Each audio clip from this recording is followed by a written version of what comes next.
All right, Jenny, it is 8:01. So over to you to kick us off here this morning. That translates as Jenny, you don't get away with it anymore. That's we'll right. Move on in a very kind Quit of picking on me. There we go.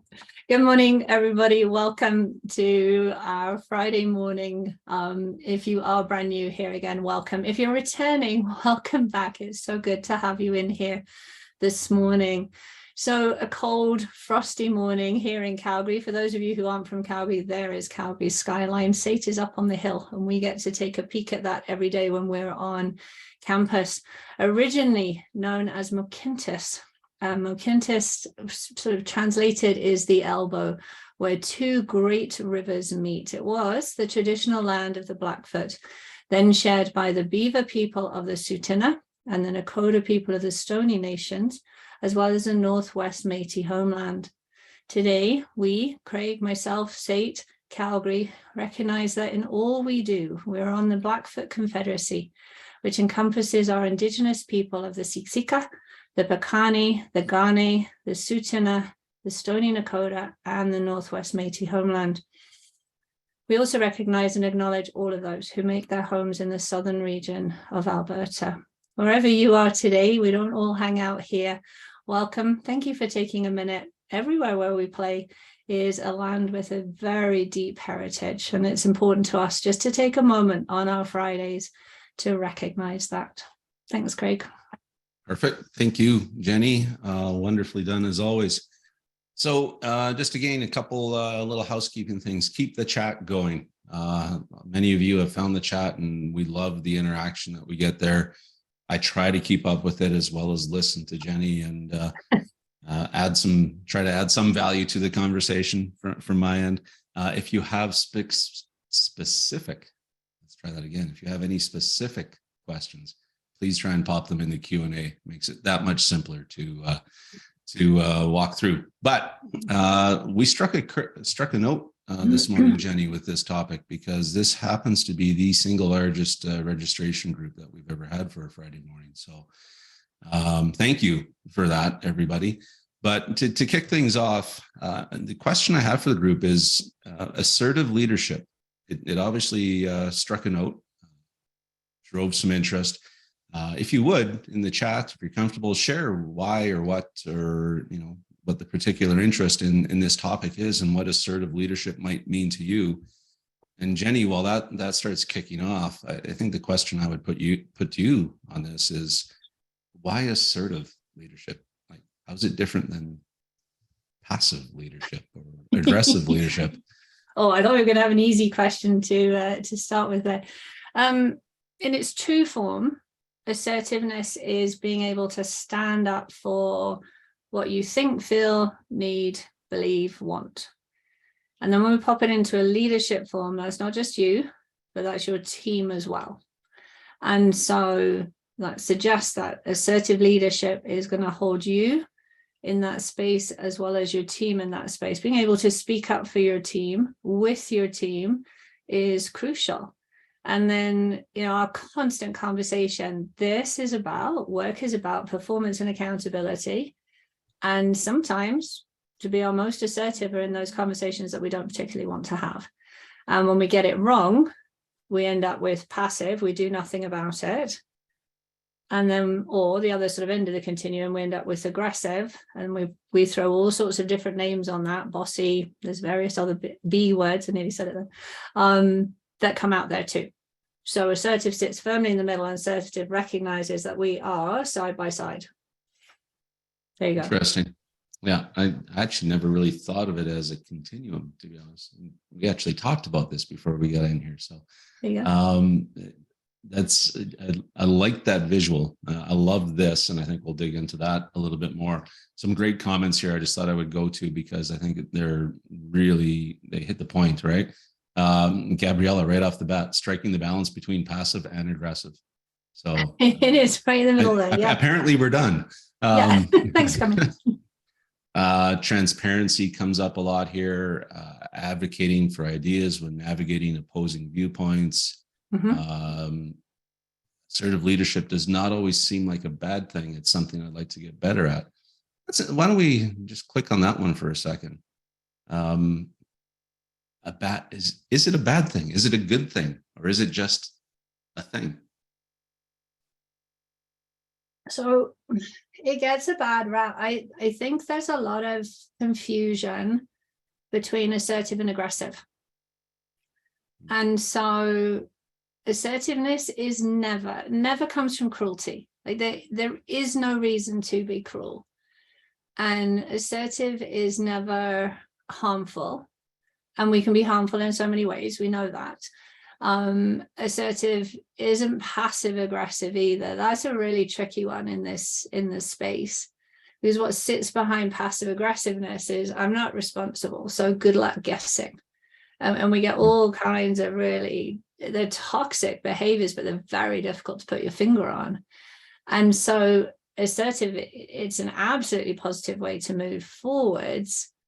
The problem is that we're not always quite sure what it is, I think. Well, and I think for me, the one thought that just came to mind is that it's subjective too, I would say. Mm-hmm.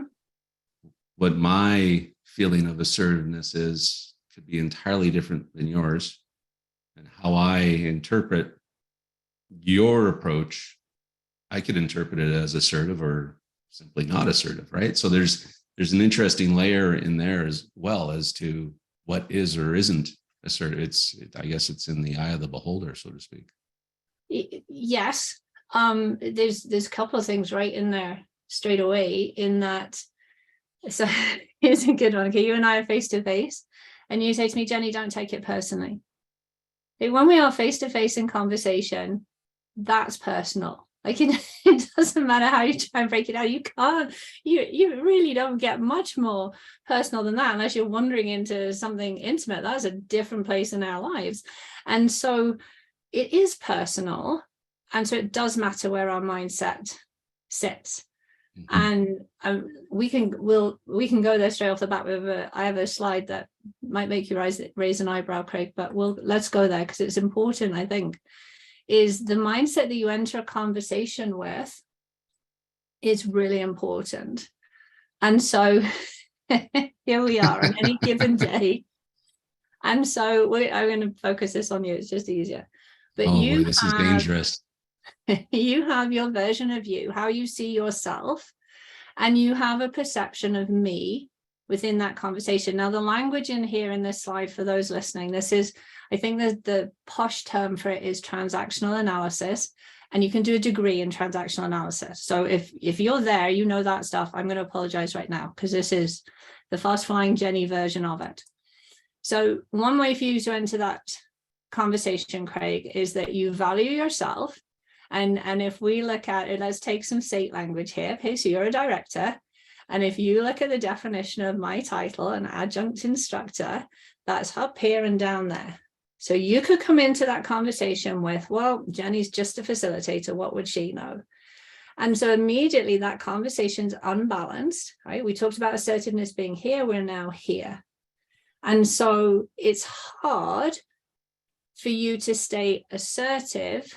You can do if it's an easy conversation. If your emotional intensity is up, you might be leaning towards that aggressiveness. You might also be backing off towards passive. Well, I'm not going to bother. What would Jenny know? She has no value in the conversation. Another way that you could look at that is flip that one around.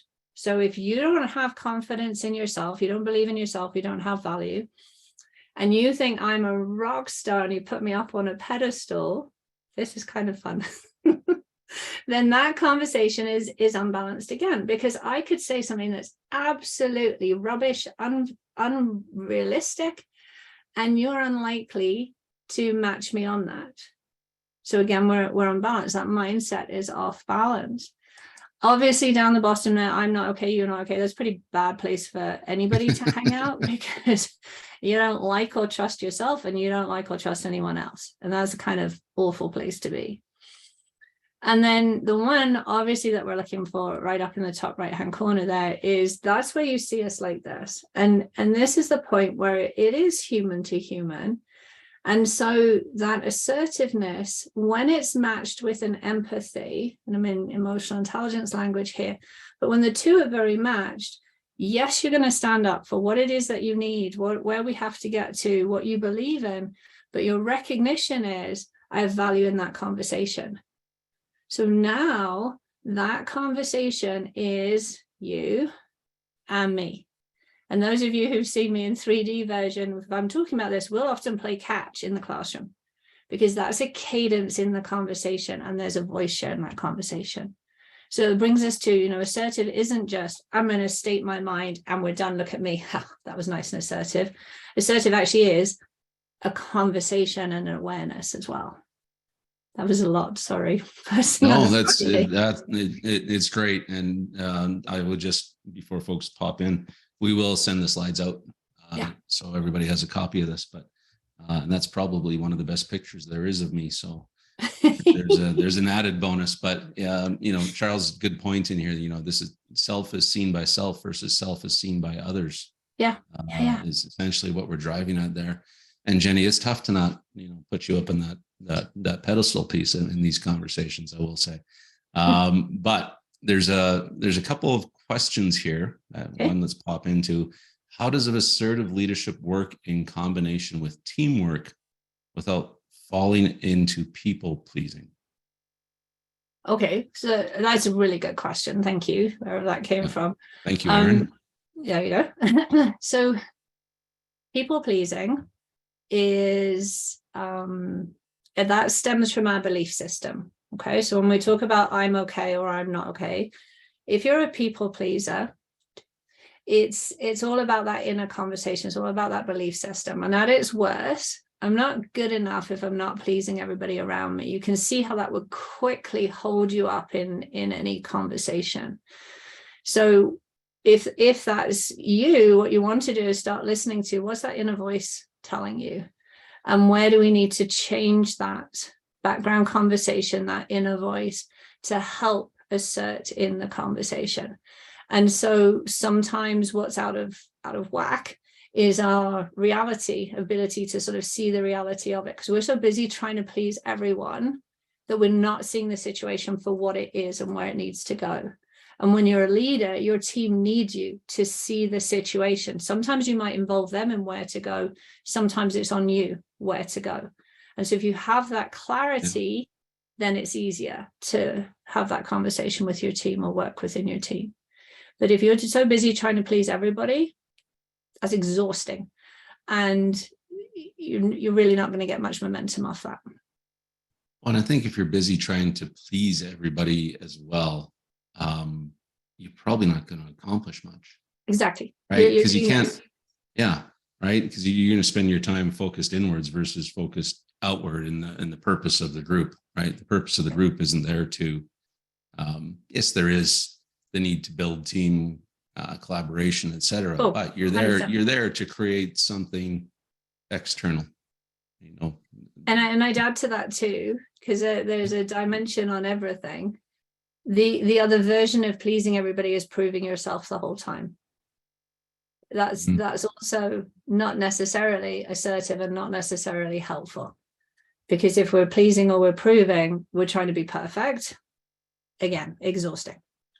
Yeah, which speaks to a little bit around self-confidence, I think, too, right? Totally. 100%. So if you feel you're in a position where you need to constantly prove yourself, I'm going to make this probably way simpler than it is, but I kind of see two viewpoints here. Is one, you actually don't believe in yourself, or two, you've got a leader who's demonstrated for whatever reason they don't believe in you. Yeah. Or done something to give you that feeling. And so perhaps at that point, maybe it's time to clarify where that's coming from. It can be a tough, awkward conversation, I would think. But those are really kind of the two places that comes from. I think self-confidence has to play a lot in this conversation around assertiveness as well, doesn't it? Yeah, it does. In fact, in the slide deck, when you receive it, there's a picture of a tree. And so we're sort of lining into mental toughness here, but if you think of yourself as a tree for a moment, your self-view, self-worth, self-esteem, whatever you want to label that as, that's the roots of the tree. So everybody has self-confidence, everybody does. And everybody's self-confidence wavers every day. And what sort of determines the height of that confidence is how healthy the roots of that tree are. So if you like yourself, if you accept who you are and you're happy with that, then your confidence starts at a much higher point. It's still going to waver, but you're in a much better space than the person who doesn't like themselves. Their confidence starts down here. So when it goes down, it's really low compared to up there. So nurturing your own self-esteem, your self-worth is really, really healthy. And when we're in mental toughness, I'll say to people, okay, give yourself a scale between 0 and 10. Where do you rank yourself today on your self-worth? And that's just for you, not to share with anybody else. Where did you rank yourself last week? And where will you rank yourself next week? And what we're looking for is 8 or higher. There's some people who will never give themselves a 10 out of 10. That's okay. 8 or higher on every single one, because you are you. It doesn't matter what happened. Your self-worth, when it's consistent, is so much easier to deal with, to move forwards, to accept, to handle all of that stuff going on. If you're hanging out much lower, when we say don't take things personally, you're taking everything personally. And again, that's not helpful to be able to stand up for what you need, because you're so busy putting yourself down, you're not standing up for what you need in that space. Yeah, interesting. Sorry, there's a couple really good questions here that Cool. that I wanted to get to. That sorry, folks, you've caught us in one of those moments where I'm trying to balance the chat, the Q&A, and also try to listen and learn from Jennie as you are as well. But there's one here that I think was going to come up for sure. We're going to get back to it with respect to gender. I just want to kind of close the loop on this people pleasing piece before we jump into the gender part, because it seems like there's the comments in the chat are leading me to feel that there's this bit of friction between it seems to be a binary choice, perhaps, is what's coming out here. You're either an assertive leader or you're a people pleaser. No. Can you be in a, so I guess my question that I'm trying to pull from all these comments here is, can you be an assertive people pleaser? Yes. Yeah. Okay. I mean, Next question. And at least one of our children are on here today. My kids roll their eyes when I say this, but come from kindness, come from care. Your team, your people they are your most important asset. The relationships that you build is the work that you will do. Like, when we talk about accountability, assertiveness pops up in accountability.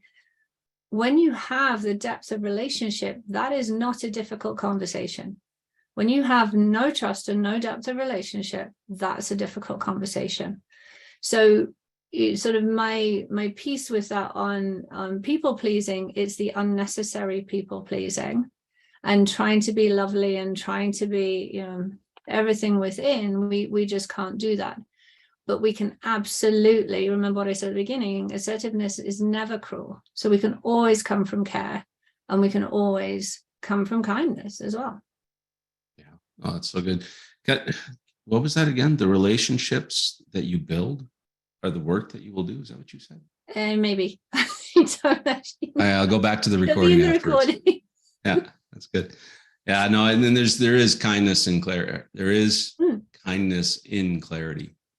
Right? Absolutely. Like it's just, again, and I think the thing that strikes me about people pleasing, and I will put a bow on it after this one, but the thing that strikes me about it is, I think so many people just want to be heard. People on your team want to be seen and heard, and respect has come through the chat a ton. And I think it is entirely possible to see and hear your people, but then also say, we're still going this direction. Oh, 100%. Yeah. And so I got to hang out with some cool people this week. We talked about connection, to build that relationship. Pulling on Brené Brown is seen, heard, and valued. So to your point, yes, 100%. And the other thing that we need to recognize is when we're not clear, so when we aren't having clarity in that conversation, often we're dancing around, because one of our human desires is actually not to upset other people. And when another one of our human desires is we have the need to be liked. It is very few people who get up in the morning and say, I'm just going to ruin everybody's life and I totally don't care. Like very, very few people. And so when we're not in clarity, when we're not clear, we're often masquerading or dancing around something. And it just makes it worse actually in the end. But it's our fear of, I don't want to hurt your feelings. Well, I don't actually have to hurt your feelings, but I can still be very clear around that. Yeah. Well, I think we've all reported to leaders over our careers that there's days you just like to shake them and say, can you just make a decision? Yes. Right. Yeah. Make a decision and give us some clarity and direction. Right? Yeah. Okay. Moving on to that, from that, because gender has come up here, which I think you and I anticipated was going to come up in this conversation. And interestingly enough, International Women's Day was just earlier this week, so timely. But great question from Sinead. And it's, I'd like to hear your thoughts on assertiveness with respect to gender.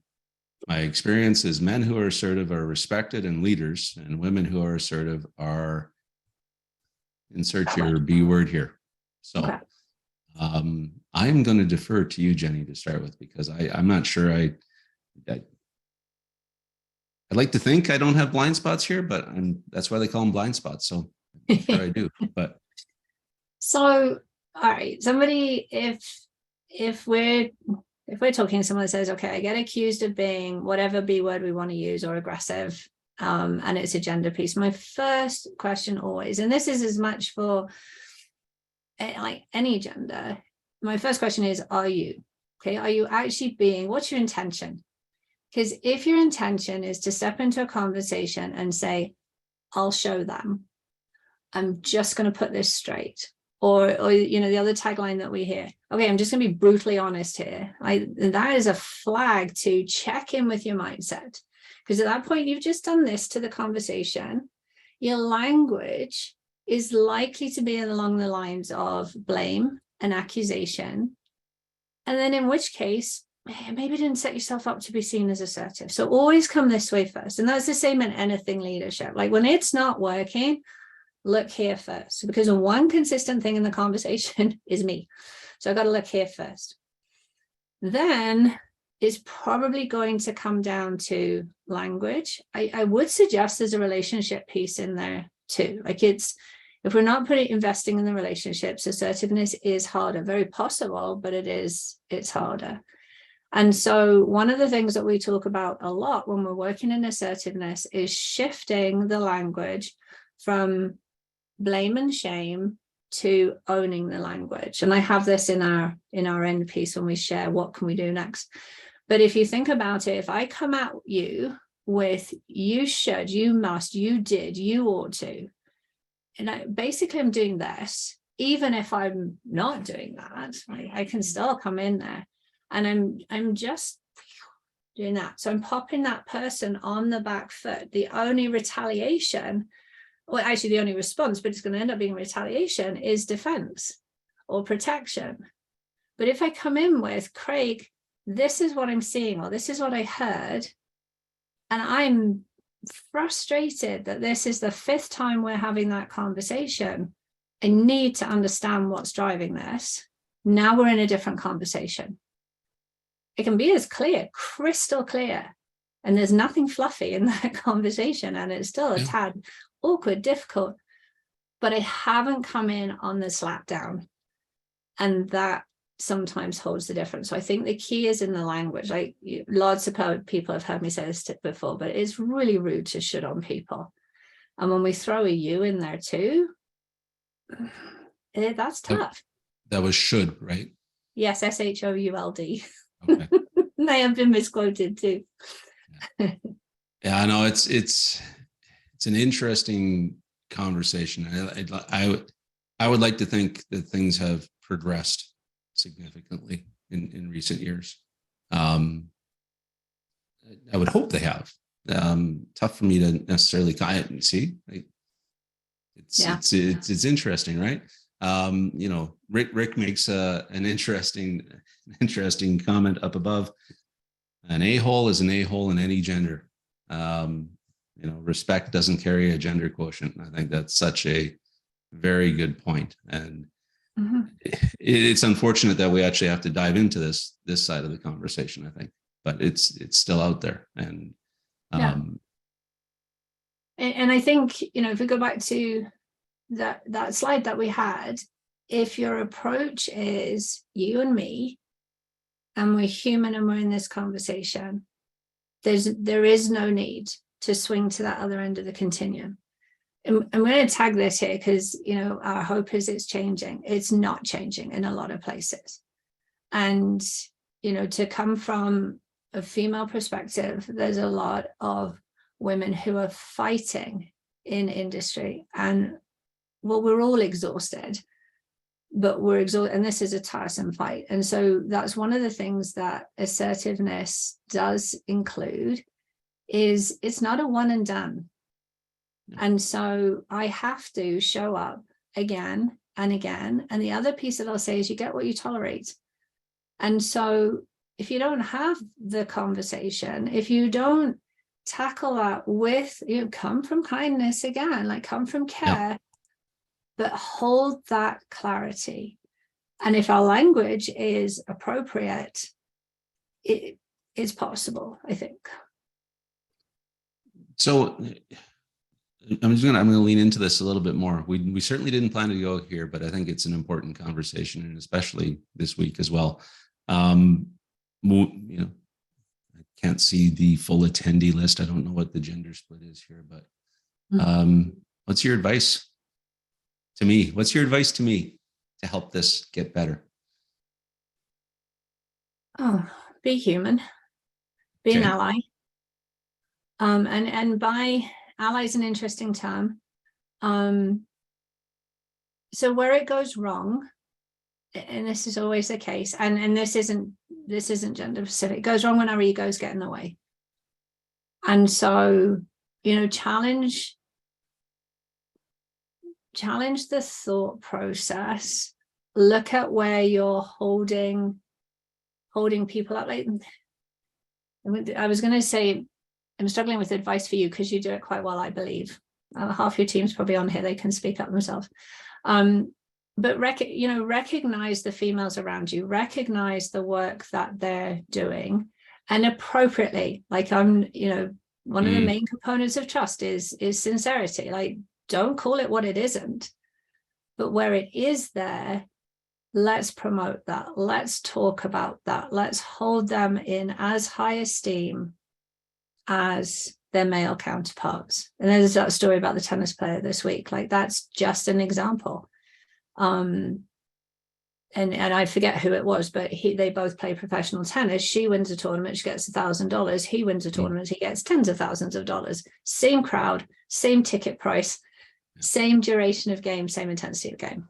Okay, so that's a high level example, but you hire me. Are you going to pay me the same as you pay my male counterpart for the day? Those are the simple, easy, and if you're not, there's the challenge. Why not? Like, what's the difference? It's the simple things. Don't overthink it. Am I doing this? Yeah. That would be my piece. Yeah, fair enough.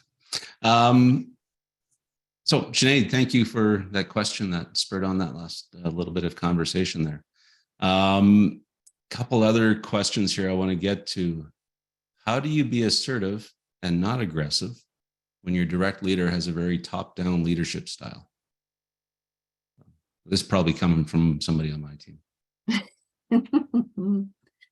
So, your confidence, first off, you have to believe in yourself, right? That's your first. So check in with your self-value. Secondly, there is courage involved in there. I'm always going to come back to, do you know the person? Because behind everything there's an intent behind it. One of the ways that we can take it on is, all right, here we go. Craig, when I hear you should and you must, I feel like I'm back in school. And then I feel sort of parented, and I don't feel I can do my best work in that situation. I'm going to, ask if there's a different way that we can have this conversation. Can you explain the background of it to me? That's easy for me to say to you. It's not always easy if you work in in a very strong hierarchy. Yeah, it's, and we've said it many, many times here before, is you just need to have the conversation. Again, very easy to sit behind the camera and send that out there into the ether and suggest it's what you need to do without necessarily fully appreciating how difficult it may be. But it comes. That's an important part right there, because we're constantly running a risk assessment. Yeah. And so, back to another conversation that we have all the time, psychological safety is important here. So that's an important risk assessment. And then, how important is that conversation to you? If you just don't really like that other person and it annoys you, is it that important? Do you want to have that? If it's actually affecting your performance, that's a really important conversation. Yeah. And so adding the value to that can help sometimes as well. Yeah. And I think you have to decide what battles are worth battling. Yeah, 100%. And so, when I do the conflict inventory, my second approach to conflict is avoidance, because I learned, I don't know, 8 to 10 years ago, I don't have to show up for every argument that's put in front of me. So I don't sometimes, because I don't need to. Yep. So this ties in a little bit with the next question here from Lisa, is do you have suggestions on asking someone their intention? Especially if you're thinking they're coming from an aggressive approach. How do you get them to switch gears if they're being aggressive?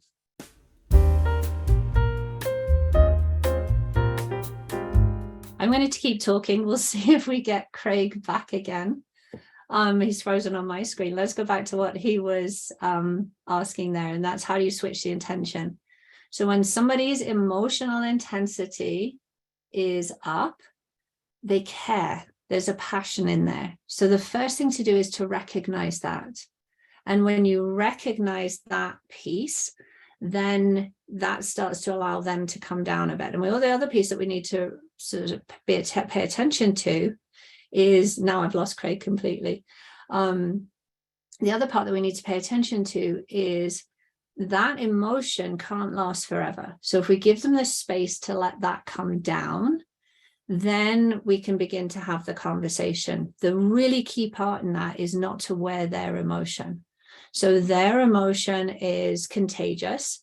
And so let them have that, let them come down, and then we can carry on that conversation. And it might be, I noticed a certain amount of energy, emotion in that. Can I ask what I'm missing? Can I ask what I don't know within the conversation? Okay, Craig, you're now on my screen twice. Can you hear me in any one of those boxes? All right, looks like there's technical difficulties in Tuscany. So I can see the chat. Feel free to, let's just bring up the questions. I have some questions here. Hopefully Craig will be back with us in a moment. Oh, looks like he might be here now.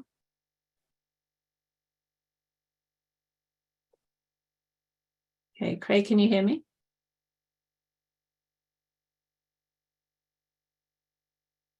All right, there you are. Can you hear me now? I can. There we go. I'm going to place an assertive call to Shaw later about my internet. Okay, so we answered the intention one. We talked about, oh, you're still a bit shaky on the screen. Great. Yeah, we'll see. We talked about not catching somebody else's emotion, and we talked about redirecting the intensity, letting the intensity drop slightly before we carry on the conversation. Cool. Excellent. Well, I've lost all the Q&A, so here we go. Craig is lagging. Thanks, Kathleen. Story of my career. But here we are. Yeah, so what do you do, folks? It's 40 episodes, and this is the first time that's happened to us. So there it is. Yeah. The power of live TV. Anyway, sorry, I did lose the Q&A portion, Jenny, so I can't see if there was any other additional questions there that we've haven't hit on. And I'm just trying to get caught back up on the chat.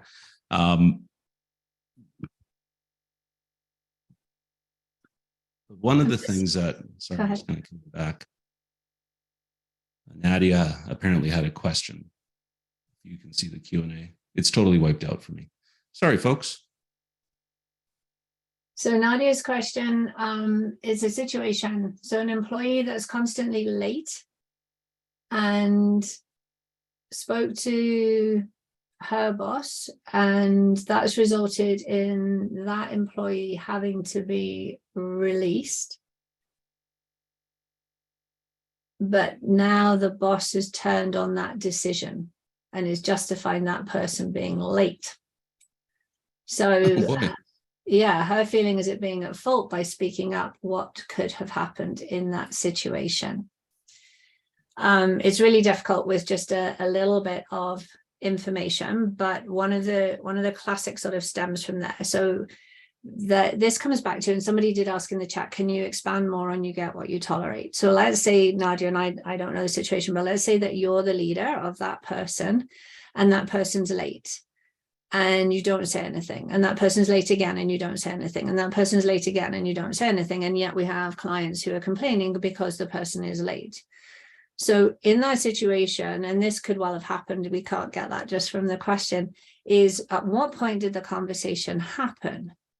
Because as soon as you see a pattern, and it might be twice in a row, like if you've got people who are waiting on your employees, twice in a row is a pattern, because your people waiting, your clients are super important. So that if the conversation happens then, okay, Jenny, I notice you're late again today. That's twice in a row. I'm a little concerned. Everything okay? At that point, it's just a check-in conversation or a check-with conversation. I'm checking with you that everything's all right. And if that sort of cadence of conversation is consistent, then we're really not stuck in the difficult conversation, and we know what's going on, and we can have that. Like if that person has got 3 kids to drop off in 3 different places and the snow is causing them to be late, can they leave earlier? Nope, they can only drop their kids at this certain time. Okay, well, can we change the bookings until the snow's melted so we don't upset the client and your employee can be there for the right amount of time? And I have no idea what job we're talking about here. So if that all happened and they're still showing up late by not talking to the boss, you're actually propping up poor performance. And so that's the conversation that we're talking about. In your question to us in the Q&A, there's an accusation from that boss. In assertiveness, I'd be asking, I'm hoping I can get some further clarification around that statement, because that's an accusation that was thrown at you, and I don't think that's fair. It's definitely not respectful. It's not here. That's a he's okay, you're not okay, or she's okay, you're not okay mindset. But those are awkward conversations, and that's where we want to be really careful with our language, because in that kind of conversation, it's really hard not to take that on personally. But the minute that hits personal, it's going to drive right up here. And that's when we start to switch our language and we can lean into an unproductive conflict. I don't feel like I've done that very clearly. It's difficult to do on here with the time that we have. It's, Jenny, something, again, I'm going to come back to it. You mentioned it again, have the conversation. Something else that you said in there too, it's an awkward conversation. I think it's okay. If you need to start an awkward conversation, Jenny, I need to have an awkward conversation with you. Yeah. Right? My internet just died. There was a couple hundred people going, where were we? What happened while I was gone? Like, that's kind of the awkward conversation I need to have with you right now. But there is something authentic about coming into that conversation from the point of, this is a difficult conversation for me to have with you. This is difficult for me. Absolutely. Yeah. I can put people on the defensive, but it's, if you're in that conversation, you might as well set the stage to start with. At least that's my thought. And I think actually, Craig, when you own it that way, like if you come and you say, Jen, this is going to be awkward, this is going to be difficult for me, and from my perspective, I'm having that conversation, you might see my emotions leak out of my eyes a little bit because I care about this. Like, that happens in my world. But at that point, like if you come with, Jenny, this is an awkward conversation, I'm not on the defensive. I'm like, oh, this is important to you. I'm going to listen. Because people don't take that time and care if they don't care. And so that makes it easier to wade into that. We will always, I forget who, I heard this week, belonging will always trump discomfort. And so that's why we back away from these difficult conversations. That's where we're hanging out in the people pleasing, because it's comfortable and it's okay if I'm here. The discomfort is being in that conversation, but that conversation is just a conversation. And so if we can take it on, we can get to the other side, and that will be a better place for us both to be. Change doesn't come out of comfort. No, right? Really nothing does. Yeah, you ask them what the greatest achievement is, they're never going to say, oh, it was really comfy, I just laid back and did nothing. Like, no. I'm the most comfortable person you know. Yeah. Yeah, exactly. So one last question here from Aaron, I think, before we roll into the wrap up, but interesting. And I think, Aaron, I'm going to give you my answer before I read it. It depends. But how often would you recommend meeting directly with our leadership to build that relationship? Sometimes I feel they are so busy taking the time to build something. It's taking time away from the important things that they need to do.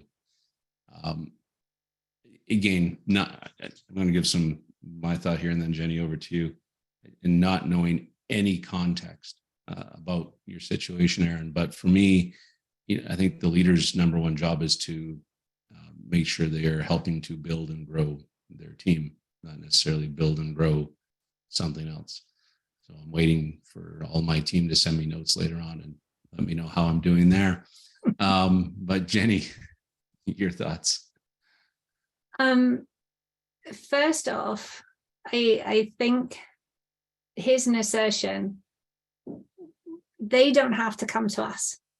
We can go to them. So, and in fact, I just caught in the chat, I think it was Tara who said, I make my leader, I book time. Hopefully that's there. So we don't have to wait for them to come to us. The second thing comes back to something we said earlier. When you think about what are we paid to do, in most cases, when you break down your job, you are paid to have conversation. Like everything we do is through conversation, whether that's face-to-face, on the phone, email, it is communication. We're paid to have conversation. And that conversation, when we have trust and we have relationship, it is a way better conversation and it is more effective, and you can hold accountability so much easier. And if I trust you and you hold me to an integrity point, I am going to hear you and I will sort of work to that.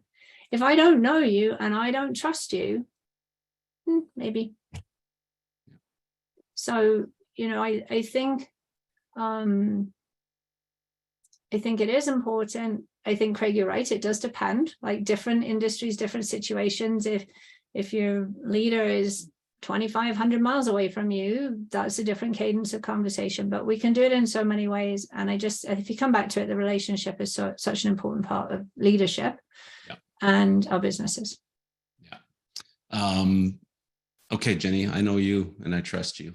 And I know you've got one big idea to finish us off with. So that is my accountability. There you go.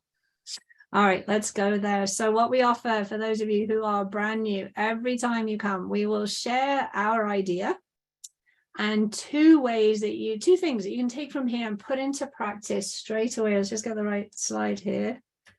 And also, I'm asked for 3 questions, but I'm not very good at numbers. So we often end up with more than 3 questions, which we may or may not have today. Sorry, Craig. So our one big idea for today, this kind of encompasses it all. Leadership is language, 100%. How you show up and speak up determines everything. And so every conversation that you have matters. That's my big idea for the day. 2 things that we can do, 2 things you can take away. So the first one, I have no idea where this acronym comes from, but I like it. And so sort of a basis for you, especially when you have that thought in your head, I'm just going to be honest, I'll show them, right? Can you meet at least 2 of the think acronym? And actually, I think the top one should be true, not think. That would be my error right there. There's that awkward piece. So true, helpful, intelligent, necessary. We'll change that before it comes out to you. The quote from Louise Evans at the bottom, that's really worth bearing in mind. Do you want or need to be right, or do you want the relationship? Sometimes we have to hold that right in clarity, but sometimes that right is just our truth, our perception, our reality. There's another version of right as well. And that's what builds a relationship, is when we hear that. So 2 from the think acronym, I'll change the T, it should be a true, helpful, intelligent, necessary, and kind. We're very real on this show. The second thing that you can take away is kind of a recipe, and this is very cool. So I talked about you being quite destructive, you should, you must, you ought to, but we really want to have that clarity.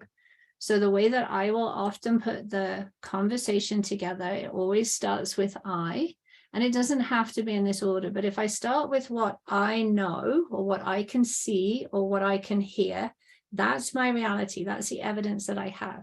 Craig, I have this email in front of me.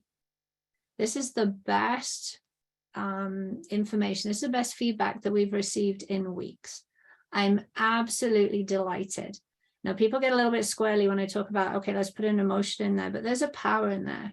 And I just used it on the positive side. Say, Craig, I have this email. This is the best feedback we received in months. I'm delighted. I'd like to share it with our senior executive. Okay, there's the 3. On the other side, when we're dealing with harder conversations, Craig, I have this email from this client. I'm really disappointed. I need to know what this looked like from your perspective. And then, and here's the key, stop talking. So when you've made your request, you're done. Stop filling space. There's the conversation. It's a game of catch. That ball has gone across to you. You get to talk. I've asked for your perception. It's right there. So all of them start with I. What's your version? If you want, how do you feel? Adds a bit of power, personal power to the conversation. And then what is your request, or what is your action? Finish off 3 things to think about, or 3 questions that would go. The first one is a really, really tough one. Okay, are you propping up poor performance? If you're not having that conversation, what's the outcome? What are you saying to the rest of the team as well? Yeah. You are setting a standard and setting a scene. We haven't talked about this much, but actually appreciating, validating, complimenting people, that's assertion too. And so just send a text straight after this to someone that you care about, someone who's done a great job this week, something like that. You will make their day. You might not hear back from them, but you will make their day, and it's an assertion. And back to our leaders, you can also recognize up as well as sideways and downwards. You heard us talk about mindsets. Okay, which mindset will you take? Remember, we want to try and go here as much as we can. And then I said it was 3-ish. We had to have 4. Which relationships could you invest in just a tiny bit more? What would that look like? And for those who are up to it, here's your challenge. For one day, could you lose the words you, should, and but from your language? It's really tough. I promise you it's tough. Every day we're trying it, but it's a good one to check out. So there you go. 1 big idea, 2 things to take, and 3-ish on the end.